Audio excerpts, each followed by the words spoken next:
Bienvenue dans le podcast Ayurveda par Nat et Lorraine. Notre objectif, c'est de partager avec vous, d'accueillir des personnes inspirantes pour aborder des sujets liés à la santé et au bien-être. Je m'appelle Nathalie, je suis praticienne en Ayurveda, j'accompagne des femmes spirituelles qui veulent prendre soin de leur corps, de leur cœur, de leur mental et du monde qui les entoure. Et je suis Lorraine, praticienne en Ayurveda, spécialisée en périnatalité. J'accompagne les femmes dans toutes les étapes de leur vie et de leur cycle. Vous pouvez retrouver nos épisodes sur notre site internet www.podcast-ayurveda.com ou sur votre plateforme d'écoute de podcast préférée. Si vous avez envie de nous soutenir, laissez-nous un commentaire ou même 5 étoiles sur Apple Podcast. Nous sommes encore aujourd'hui en compagnie de Laurent Montels pour parler de la méditation. Alors nous vous invitons à aller écouter le premier épisode sur le sujet qui était l'épisode 66. Et ensuite nous avons fait un autre épisode sur les principes de méditation. Et aujourd'hui nous allons nous attarder vraiment sur les bienfaits de la méditation sur la santé. Concrètement, ce que la méditation peut vous apporter lorsque vous souffrez d'une pathologie ou tout simplement que vous êtes très stressé ou d'autres problématiques du type. Bonne écoute. Et bonjour Laurent, comment vas-tu ? Et je vais bien. Bonjour Nat, bonjour Lorraine. Je suis vraiment très heureux de revenir sur votre chaîne. Merci. Bah écoute, merci à toi parce qu'on passe des moments extra en ta compagnie là, l'enregistrement.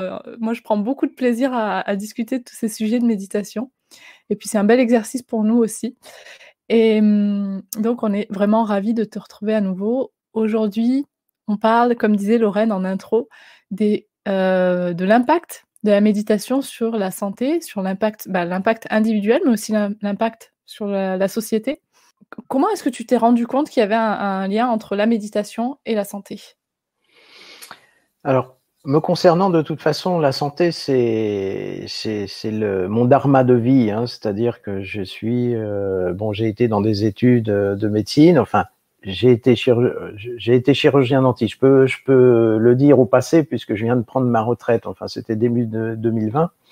Et très tôt, d'ailleurs, j'avais pas fini mon cursus de chirurgien dentiste. Enfin, j'étais toujours à la fac, que je me suis intéressé à la médecine chinoise et donc j'ai étudié l'acupuncture à l'Institut français d'acupuncture de Paris dans l'année 79, 80, 81. Et j'avais démarré déjà la méditation quelques années auparavant et j'ai toujours considéré que la méditation était une forme de médecine et que ça collait complètement en fait dans mon dharma de vie.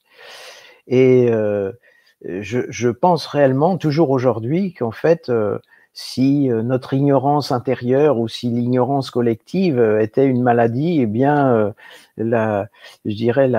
le remède, en fait, est la méditation. Alors, sous une forme très large, hein. Je suis pas là pour promouvoir un système en particulier, mais ces différents outils qui nous permettent de nous connecter à l'intérieur, en fait, nous font beaucoup de bien. Et je peux témoigner, d'ailleurs, ce sera, je pense, le sujet de l'interview aujourd'hui, témoigner de nombreuses personnes qui avaient des problèmes de santé sérieux et qui, grâce à la méditation, s'en sont sortis. Quand on parle de problèmes de santé sérieux, est-ce que tu peux nous dire quel type, par exemple, de maladies ces personnes avaient et quels ont été les résultats obtenus grâce à la méditation ? Alors, il faut distinguer, en fait, je dirais deux grandes catégories, c'est-à-dire qu'il y a des personnes qui souffrent physiquement et des personnes qui souffrent psychologiquement.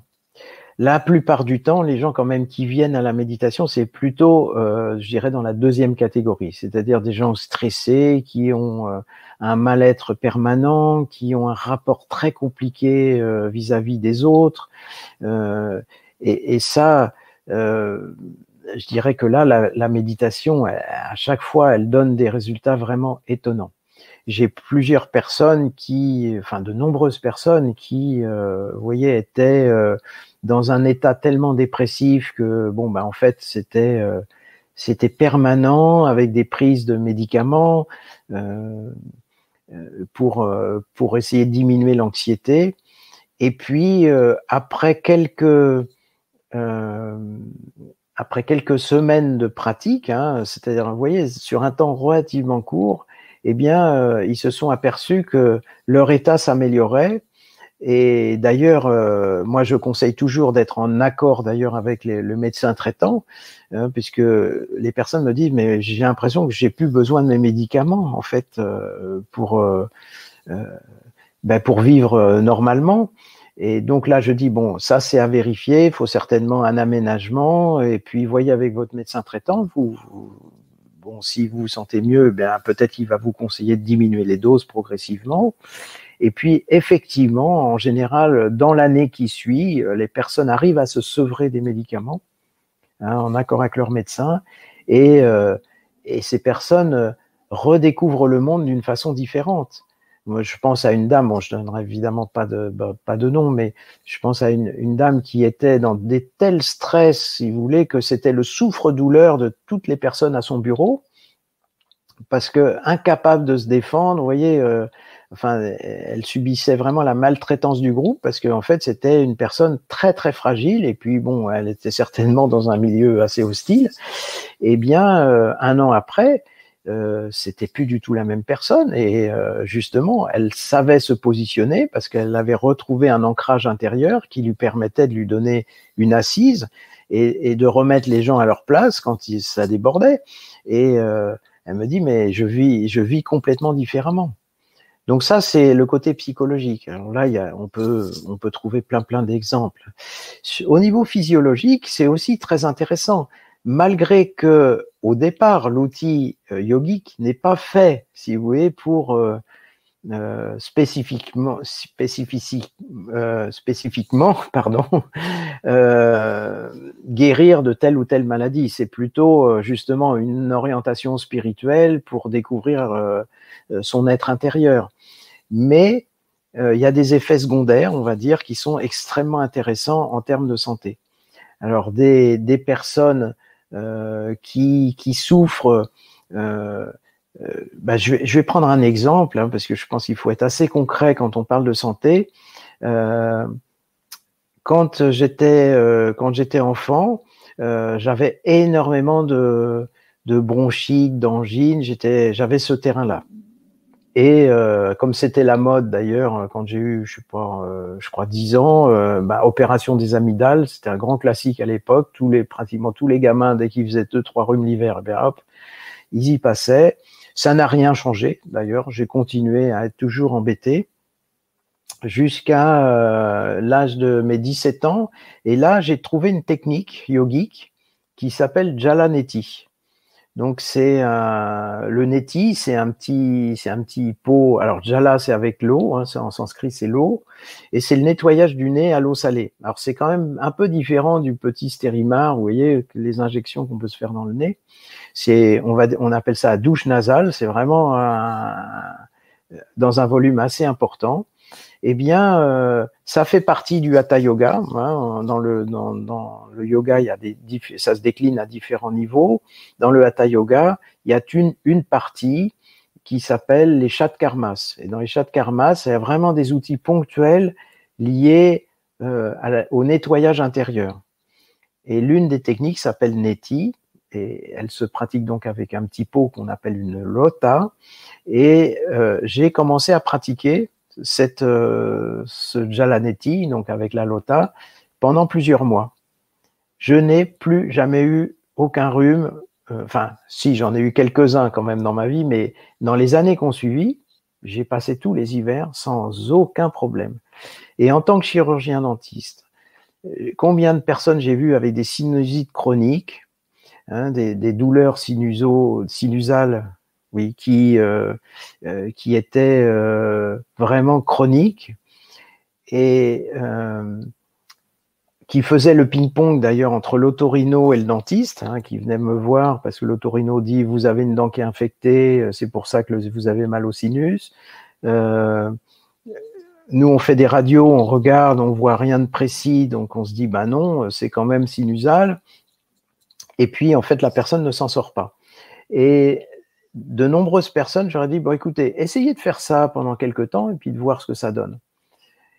eh bien, les résultats, je vais dire 9 fois sur 10, c'est pas du 100%, mais 9 fois sur 10, les personnes se sont sorties des problèmes avec simplement une petite douche nasale le matin qui dure 2 minutes, hein, pas plus long, c'est pas plus long qu'un brossage de dents, c'est facile à faire, c'est complètement naturel, ça creuse pas le trou de la sécu. Bon, c'est sûr que là, les laboratoires vont pas faire recette avec ce genre de prescription, mais ça fonctionne, ça marche très bien, et les gens se sortent des problèmes tels que les sinusites, vous voyez, les rhumes à répétition, même voir les terrains allergiques, hein, au printemps, il y a beaucoup de gens qui ont des problèmes allergiques, et bien ça améliore. Je dis pas que ça résout 100%, mais c'est vraiment efficace. Voilà, ça c'est quelques exemples. Est-ce que tu considères que Jalaneti, le rituel dont tu viens de parler, qui est très connu en Ayurveda, on l'utilise beaucoup, est-ce que tu considères que c'est une pratique de méditation? Alors ça favorise dans le sens où ça nettoie ce qu'on appelle les nadis, hein, c'est-à-dire en fait les petits circuits subtils d'énergie, hein, de la tête et du cou, et ça stimule un centre psychique qui s'appelle Ajna Chakra, qui est le centre psychique frontal. Eh bien, de par ce fait, comme c'est un interrupteur général du corps psychique, eh bien, ça va favoriser en fait un certain éveil, et donc ça va contribuer à favoriser la méditation. Oui, ça peut être un outil intéressant, au même titre qu'on va faire des pranayamas, par exemple, des exercices sur le souffle. Hein, et là, ça c'est quand même un sujet qu'on doit absolument aborder, parce que la respiration, comme disent les taoïstes, c'est le socle de la bonne santé. Hein, mais ce ne sont pas les seuls à le dire. Et ce sont des outils. C'est-à-dire que le pranayama, les exercices de respiration, sont un excellent préalable à la méditation. Et faire Jalaneti, ça peut effectivement aider aussi, notamment à pratiquer des pranayamas. Parce que quand vous avez fait Jalaneti, un nettoyage du nez, et que vous faites des pranayamas, des exercices de respiration, c'est pas pareil que si vous ne l'avez pas fait. Hein, donc, y a plein de choses comme ça qui sont très utiles physiologiquement, mais qui vont aussi avoir un impact au-delà. Oui, c'est toute une petite préparation, un nettoyage intérieur à faire avant de pouvoir se poser et méditer. Et du coup, pour nous donner plus d'exemples concrets, parce que je trouve ça intéressant d'avoir des exemples de personnes, voilà, là tu nous as dit pour des bronchites, des sinusites, etc., essayer Jalaneti. Est-ce que tu as d'autres exemples comme ça d'outils qui ont eu un impact sur les gens, sur leur pathologie? Oui, alors il y a... alors on va prendre l'asthme par exemple, qui est quand même une maladie assez handicapante, hein, assez stressante d'ailleurs, hein, parce que l'asthmatique, quand il sent que la crise arrive, il y a une certaine angoisse qui se met en place, et de par l'angoisse, il a peur de la crise, et la peur en fait génère aussi souvent la crise elle-même. Alors il y a une technique qui est à la fois qui est facile, mais souvent les gens disent ah non, ça c'est pas très plaisant, mais c'est ce qu'on appelle kunjal, c'est-à-dire c'est le vomissement provoqué. Une personne qui sent que la crise, enfin qui est asthmatique et qui sent qu'une crise arrive, parce qu'ils sentent très bien, hein, quand ça les prémices. Eh bien, par exemple, de pratiquer, de boire de l'eau tiède salée, une assez grande quantité, à peu près un demi-litre, et puis ensuite d'aller au-dessus du lavabo, et puis en fait de provoquer un vomissement, il y a toute chance pour que ça arrête, si vous voulez, la crise. Alors pourquoi ?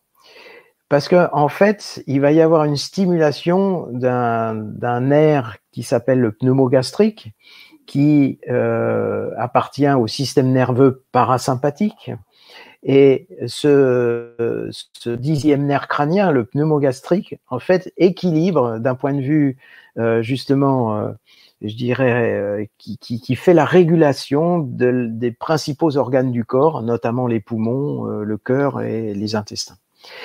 Et le fait de faire ce vomissement va créer comme un choc en fait au niveau du nerf pneumogastrique. C'est une forme de reset en fait. Et ça va permettre tout de suite de rétablir. Et la plupart du temps, eh bien, la personne ne fait pas de crise d'asthme. Juste avec ça. Et alors, on peut après l'employer d'une façon un peu plus systématique, c'est-à-dire que tous les matins, en étant à jeun, on va faire ça. Alors, les premiers jours, bon, c'est assez désagréable. En fait, les personnes qui pratiquent régulièrement nous disent, ben non, en fait, c'est pas si désagréable que ça. Mais il peut y avoir des fois des trucs un peu psychologiques qui sont liés au fait de vomir. Mais ça, c'est une voie intéressante pour les asthmatiques. J'en connais qui ont fait ça et qui se sont sortis des problèmes. Oui, parce que ça a vraiment, on n'est pas spécial. Ils sont dans la prévention quand ils font ça, prévention de crise d'asthme du coup. Oui, mais si ils intègrent cette technique au quotidien, en fait, ils vont créer une régulation du pneumogastrique qui va, si vous voulez, favoriser la guérison. Je dis bien favoriser. Ça ne veut pas dire qu'il y aura une guérison totale, mais ça va quand même beaucoup changer la vie de ces personnes. Ok, super. Comment on fait pour savoir, en fonction de nos problèmes de santé, ce qui est bon pour nous? Alors, si on développe un petit peu son intuition psychique, justement, et ça, il faut apprendre. Il faut développer cette sensibilité. Par exemple, dans l'alimentation, c'est très vrai. C'est-à-dire que on peut sentir qu'à un moment, on a plus besoin de tel type d'aliment ou tel autre. Et vous voyez, c'est suivre son intuition. Après, au niveau des techniques yogiques, on peut pas les inventer. Il faut aller voir son enseignant de yoga et puis lui dire bon ben voilà, est-ce que tu peux préconiser quelque chose par rapport à ce type de problème? Et puis s'il connaît pas, il faut qu'il ait l'imagination et de donner des pistes pour découvrir. C'est en général, de toute façon, dans les organisations Satyananda que je connais bien, il y a eu pas mal d'outils qui ont été donnés pour justement régler certains types de problèmes. Alors, j'ai parlé de l'asthme, on pourrait également parler du diabète. Alors, il y a des techniques de souffle qui permettent d'avoir une action assez spécifique sur le pancréas et de redynamiser un petit peu la production, je dirais, d'insuline personnelle. Et cette technique, on la retrouve encore dans les fameux Shatkarmas du Hatha Yoga dont j'ai parlé tout à l'heure, en évoquant Neti, Jala Neti. Eh bien, il y a une autre technique qui s'appelle Kapalbhati, qui est une respiration ventrale, donc qui sollicite la partie basse et qui se fait par une succession de respiration, enfin d'expiration assez puissante et sonore. Et l'inspire est juste réactif sans faire aucun bruit. Là, si je vous fais quelques respirations, ça donne ça. Et ce que vous entendez, c'est mon expiration qui se fait par le ventre. Et si on fait régulièrement cet exercice, alors là, il faut quand même être sur c'est quand même bien d'apprendre avec un enseignant pour être sûr de bien la pratiquer. Et si on fait des comptages à relativement élevés, eh bien, on va avoir une action sur le pancréas. On peut raisonnablement, alors surtout sur un diabète de type 2, bon, le type 1 est un petit peu plus compliqué quand même à gérer, mais il y aura une amélioration, voire même une guérison si le diabète n'est pas trop sévère. Bon, il faut quand même, et tout ça, bien sûr, toujours en relation avec les professionnels de santé, qui soient, je dirais, dans le domaine officiel ou un petit peu moins officiel, mais les gens compétents qui sont à même de vous suivre et qui peuvent faire des analyses. Et puis, cette respiration Kapalbhati, elle est extrêmement intéressante aussi pour les gens qui sont atteints d'obésité. C'est-à-dire, s'ils font régulièrement, tous les matins, cette pratique-là, mais alors sur des comptages relativement élevés, c'est plusieurs centaines de respirations qui se font avec des pauses, eh bien, ils vont perdre du poids. Alors là, tous les gens qui sont surpoids, hein, bon, évidemment, à côté de ça, si vous vous goinfrez, que vous prenez énormément de sucre, de graisse et autres, bon, vous pouvez faire tous les Kapalbhati que vous voulez. C'est un tout, hein, c'est un tout. Bien sûr, c'est un ensemble. Mais ça va aider, ça va favoriser l'élimination. En plus, on a énormément de tensions qui se mettent dans le diaphragme. Les gens ne savent en général pas ou peu respirer yogiquement parlant, alors que la réserve d'énergie, elle est en bas. Donc, ils ont souvent une respiration haute, qui est plutôt une respiration liée au parasympathique, c'est-à-dire ils appuient sans arrêt sur l'accélérateur, alors que la respiration basse, elle est plutôt lunaire, elle est plutôt justement sur le sympathique, et elle détend, elle relaxe. Et donc, toutes les personnes qui ont des problèmes, comme on dit, j'ai le souffle coupé, vous voyez, d'ailleurs, il y a plein d'expressions, hein, ça me reste sur l'estomac, vous voyez tout ça. Eh bien, effectivement, c'est une zone où on va engranger des tensions. Eh bien, faites des respirations, faites des apprentissages sur Kapalbhati ou sur des Bhastrika, qui est une autre type de respiration, et vous verrez, hein, en quelques semaines, quelques mois, ça va vraiment changer la donne. J'insiste bien sur le fait de le faire accompagner dans un premier temps d'un professionnel, d'un professeur de yoga ou quelqu'un qui s'y connaît en respiration. Et faites attention aussi aux contre-indications. Peut-être que y a des personnes aujourd'hui qui sont concernées par du surpoids et que se disent « Ah super, je m'y mets demain direct à faire 100 respirations pour perdre 5 kilos. » Non, ça marche pas comme ça et ça peut être dangereux aussi quand même. Donc voilà, faire attention. Il y a des contre-indications également pour les femmes enceintes à ne pas faire Kapalabhati. Tout à fait. Quand on est enceinte. Oui, merci Lorraine de préciser parce que c'est effectivement, de toute façon c'est comme tout, je dirais tout médicament, hein, où vous prenez ou même, je sais pas, une huile essentielle si vous voulez, voyez le professionnel qui va vous dire voilà c'est bon pour vous, non pour vous c'est pas indiqué. Et puis il y a toujours une méthodologie, il y a une posologie à prendre pour chaque chose. Donc pour les méthodes yogiques, quand on veut les faire en termes de santé, particulièrement d'ailleurs les pranayama, c'est très puissant comme technique, mais comme tout principe actif et puissant, eh bien il y a un mode d'emploi. Donc il faut apprendre effectivement le mode d'emploi. Merci de cette précision, Lorraine. Je préfère parce que des fois l'engouement, l'enthousiasme fait que tout le monde va tester le lendemain Kapalabhati et que je voulais aussi préciser que c'est un ensemble en fait. On se met pas, à moins que tu me dises le contraire, mais on se met pas juste le matin, ah tiens, je me brosse les dents et puis juste après je me fais Kapalabhati vite fait.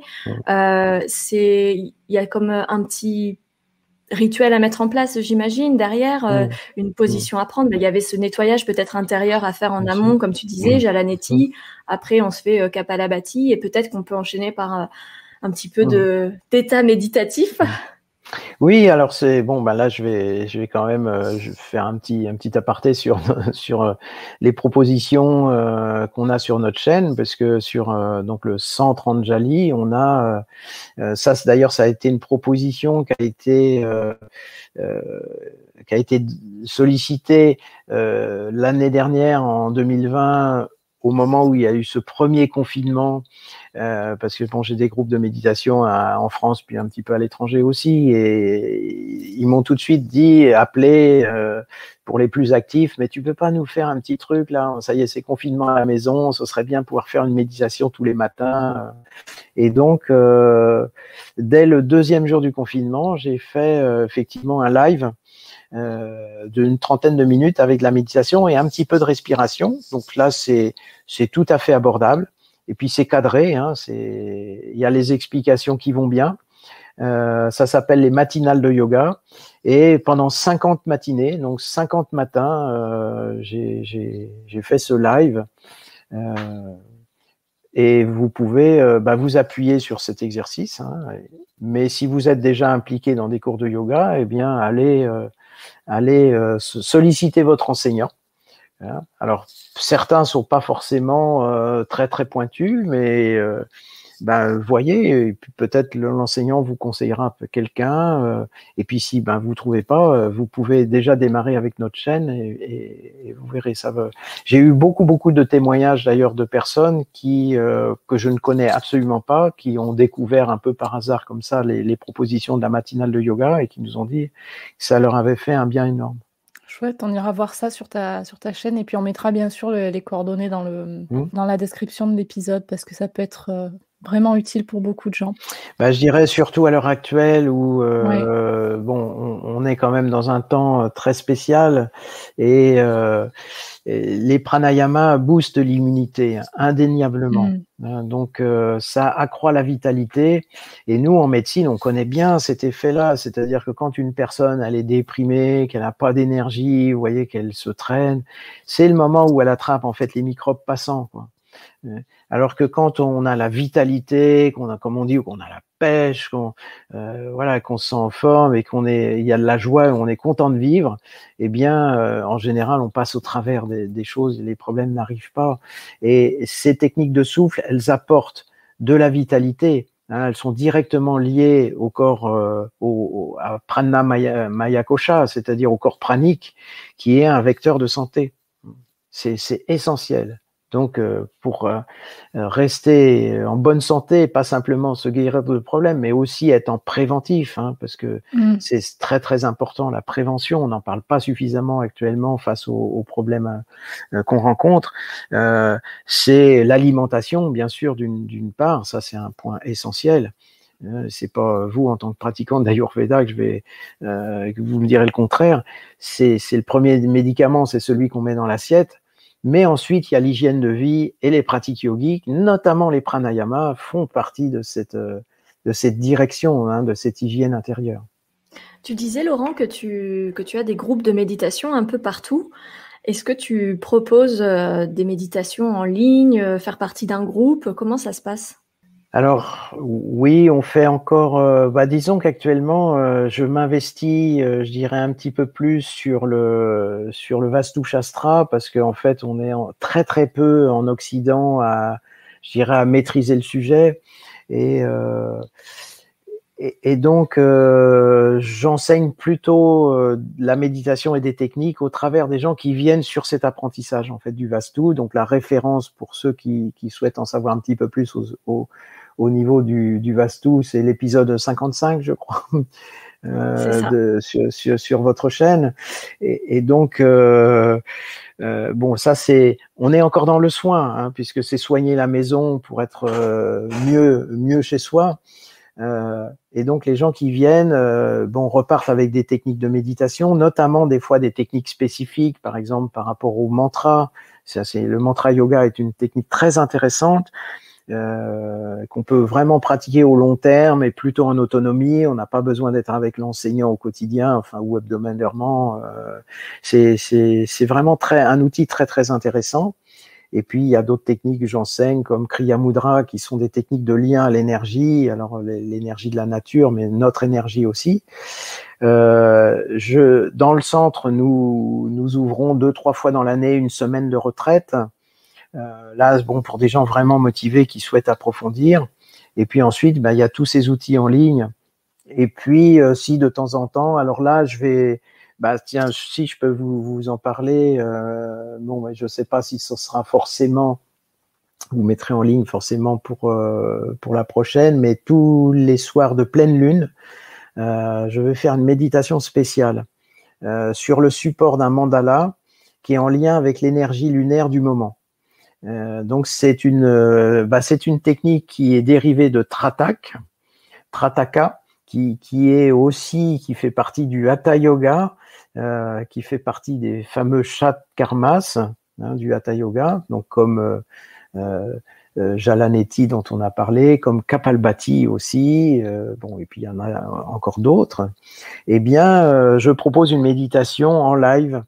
Donc si les gens s'intéressent, eh bien vous allez sur notre chaîne 130 Jali, vous abonnez, vous cliquez sur la petite cloche, vous aurez les notifications et comme ça vous pourrez venir me retrouver au moins une fois par mois pour une méditation de groupe ensemble sur l'énergie lunaire. C'est extrêmement fort. C'est un moment privilégié en fait pour méditer.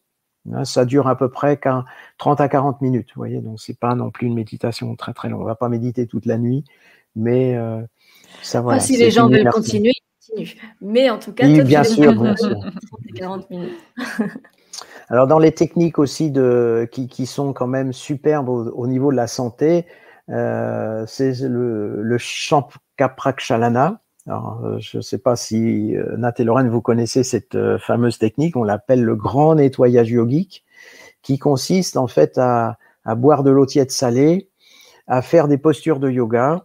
Et bon, ça dure à peu près entre 3/4 d'heure et 1 heure. Donc régulièrement, on revient, comme je dis, au bar, prendre son eau tiède salée. Et puis, on fait quelques postures.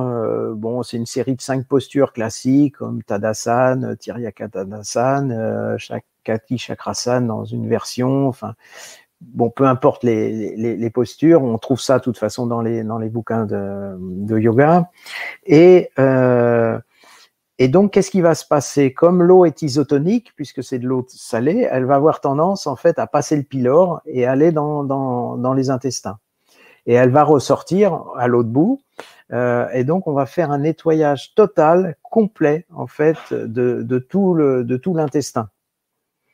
Et alors ça, je peux vous dire qu'en termes de nettoyage des toxines, c'est un bienfait extraordinaire. Ah, ça décape, hein. Ça décape vraiment. Ça dure une matinée, c'est quand même c'est une vraie, vous voyez, technique yogique, hein. Là, Ouais. on y va, quoi, hein. Mais c'est super. Et l'eau finit par sortir donc par l'anus aussi clair que à l'entrée. C'est un nettoyage complet. Et il y a une reprise alimentaire évidemment très spécifique. Alors ça, c'est une technique, vous pouvez pas la faire chez vous, hein, comme ça, dire oh bah tiens, je vais essayer. Non, non, ça il faut être avec un enseignant parce que c'est quand même assez pointu. Mais ça, si vous avez l'opportunité de faire ça, alors le moment privilégié, c'est le printemps ou l'automne. C'est vraiment comme une détox du corps, enfin comme une purge aussi. Ouais. Après, l'eau, elle sort claire si évidemment t'as pas mangé le McDo la veille, j'imagine. Ah, mais de toute façon, il y a toute une descente alimentaire et ensuite une reprise. Oui, exactement. La descente alimentaire, elle est vraiment sur les 2-3 jours qui précèdent. Hein, c'est pas très contraignant. C'est sûr que la veille au soir, c'est juste un bouillon. Hein, c'est une petite soupe. Si là vous avez pris l'entrecôte, je sais pas quoi, non, là c'est pas la peine. Non, il faut faire avec un protocole. Et puis surtout, c'est la reprise alimentaire post-technique. L'objectif étant vraiment un nettoyage, c'est ça, du corps, oui, en fait, oui. Ouais. de s'alléger. C'est vraiment une très très belle technique. Ça s'appelle Shankaprakshalana. Alors c'est un nom un peu barbare, hein, mais vous trouverez ça dans des techniques, notamment dans un des livres de Swami Satyananda qui s'appelle Asana Pranayama Mudra Bandha, qui est disponible sur le marché en français. Et il y a un petit chapitre sur cette technique qui s'appelle Shankaprakshalana. Ok. Tu nous as parlé de l'impact sur la santé individuelle. Je pense qu'on a fait le tour là sur ce sujet-là. On a pris pas mal d'exemples. Je pense qu'on peut effectivement aller sur la santé sociale, le rapport, nos rapports qu'on a avec l'environnement, avec les autres. Eh bien, ça, c'est aussi un effet, je veux dire, de la méditation, c'est la santé du groupe. Déjà à l'échelle familiale, c'est-à-dire quand une personne pratique la méditation, ça va avoir des effets, effectivement, sur l'environnement proche. Et notre relation au monde. Donc ça, psychologiquement, on évolue au travers de la méditation, même parfois sans forcément passer par des grandes crises comme j'ai pu l'évoquer dans le chapitre précédent, hein, où il y a ce cheminement intérieur, mais sur certaines personnes, il y a un nettoyage assez spontané qui se fait un petit peu, je dirais, par usure, c'est-à-dire un petit peu comme le caillou, vous voyez, qui est dans l'eau, et au début, il est rugueux, puis à force d'être frotté par l'eau, ça finit par faire un joli galet, vous voyez, bien lisse. Eh bien, quand on fait des techniques, notamment, par exemple, comme le mantra yoga, eh bien, au fil des années, si oui, il y a ce polissage intérieur qui s'opère. Et à ce moment-là, l'évolution, elle est non seulement évidemment à titre personnel, individuel en termes de santé, mais elle est aussi très très nette en termes de rapport au monde. Et d'ailleurs, la plupart des maîtres disent qu'il n'y aurait pas forcément besoin que toute la population mondiale médite, mais que s'il y avait une proportion assez forte de personnes qui pratiquent la méditation, ça pourrait changer le paradigme global. Ça pourrait avoir un impact et basculer en fait depuis cet âge du Kali Yuga vers un âge de vérité, un Satya Yuga, un âge plus lumineux. Je pense qu'actuellement, c'est urgent qu'on s'y mette un peu tous, la méditation. C'est ce dont tu parles, je l'ai vraiment expérimenté pour moi et autour de moi. C'est vrai que en faisant moi-même un travail intérieur et en faisant moi-même en ayant moi-même une évolution sur mon intelligence émotionnelle, sur la manière dont je dirige mon mental et mes pensées, mes émotions. J'ai vraiment remarqué que autour de moi, les gens qui sont autour de moi, dans ma famille, dans mon couple, dans mes amis, etc., ça a eu un impact énorme sur eux. Même s'ils ne pratiquent pas forcément eux-mêmes la méditation ou d'autres pratiques. Et ça leur a permis à eux d'évoluer. Et peut-être aussi un jour de se mettre à la méditation ou de pratiquer autre chose. Mais voilà, ça donne une impulsion autour de nous, je trouve. Oui, mais de toute façon, c'est connu en neurophysiologie, c'est-à-dire qu'il y a ces fameux neurones miroirs. C'est-à-dire qu'en fait, on n'est pas si séparés les uns des autres. Et quand il y a de la cohérence qui commence à s'établir au niveau cérébral, c'est ce que provoque la méditation, ce que produit la méditation. Davantage de cohérence, eh bien, ça a un impact sur les cerveaux des personnes environnantes. Ça amène de la cohérence. Au même titre que on peut se sentir pollué quand on est avec des gens, vous voyez, qui ont des mauvaises pensées, qui sont vraiment ou dans une forte dépression ou dans des états psychologiques vraiment compliqués. Eh bien, on peut sentir ce mal-être. Eh bien, ça fonctionne dans les deux sens. Si soi-même on croit dans la joie et dans le relâchement et la détente, ça a forcément un impact. Déjà, ne serait-ce que d'un point de vue psychologique évident. Si vous êtes stressé, votre gamin, il arrive, il fait une bêtise, vous allez avoir tendance à être plutôt en surréaction, ou à le punir, ou vous voyez, avoir une réaction peut-être inadaptée par rapport à la petite bêtise.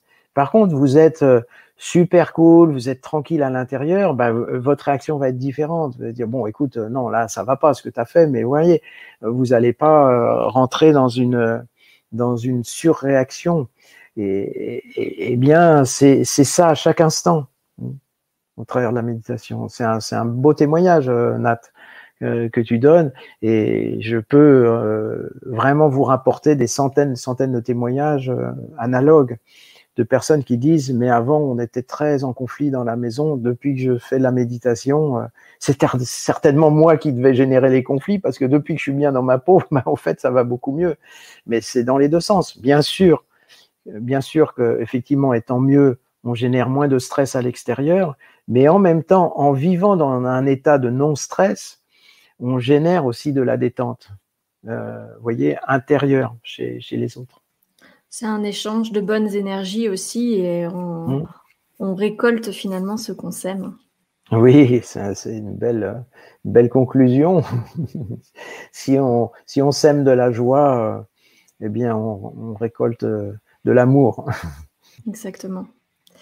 Merci pour tous ces éléments, Laurent. Est-ce qu'il y a un autre message que tu souhaiterais faire passer à travers cet épisode que nous avons consacré aux bienfaits de la méditation et des pratiques yogiques sur la santé individuelle et sociétale? Si vous voulez, bien sûr, c'est à chacun. On peut difficilement donner un message universel. Chacun doit voir ce qu'il a à faire dans sa vie, mais vivez, c'est-à-dire que les difficultés actuelles sont aussi c'est-à-dire ce qu'on vit actuellement dans la société, c'est assez compliqué, mais c'est aussi une opportunité, c'est-à-dire que plus on est confronté à des difficultés et plus la réalisation sera grande. Donc, bougez-vous, hein, évitez les lamentations, les victimisations. On est là, on est dans le jus, on est dans le bain, il faut faire avec. Donc, peut-être que la méditation va vous aider, sûrement elle va vous aider. Essayez, si vous ne connaissez pas, essayez vraiment, hein, c'est important. Et puis, peut-être vivez vos rêves aussi. Alors, ça peut paraître un peu abstrait et très théorique. Comme je l'ai dit, je crois que c'était dans l'épisode précédent, quand on est la tête dans le sac et qu'on est dans la passe difficile, c'est un petit peu compliqué. Et je vais pas m'en excuser, mais si vous voulez, je peux comprendre que ça peut paraître un peu décalé. Mais par contre, je pense qu'il y a certaines personnes qui se disent bon, je suis pas à ma place là dans mon boulot, dans ci ou dans ça, ou c'est trop dur. Essayez vraiment de réfléchir. Faites un sankalpa, hein, le fameux sankalpa du Yoga Nidra, c'est-à-dire cette résolution intérieure positive, et pour aller dans le sens de votre rêve. Demandez à la vie de vous porter dans ce que vous souhaitez au fond. C'est un très beau message.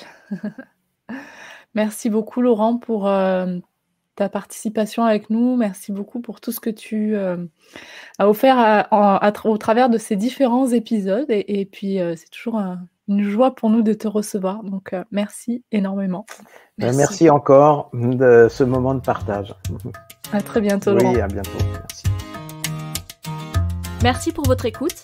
Si comme nous, vous aimez cette idée de podcast sur l'Ayurveda, n'hésitez pas à nous encourager avec une note ou un commentaire sur votre plateforme d'écoute de podcast et bien sûr, en vous abonnant au podcast. Vous pouvez nous retrouver sur notre site internet www.podcast-ayurveda.com ou sur notre page Facebook Podcast Ayurveda par Nat et Lorraine. À très bientôt!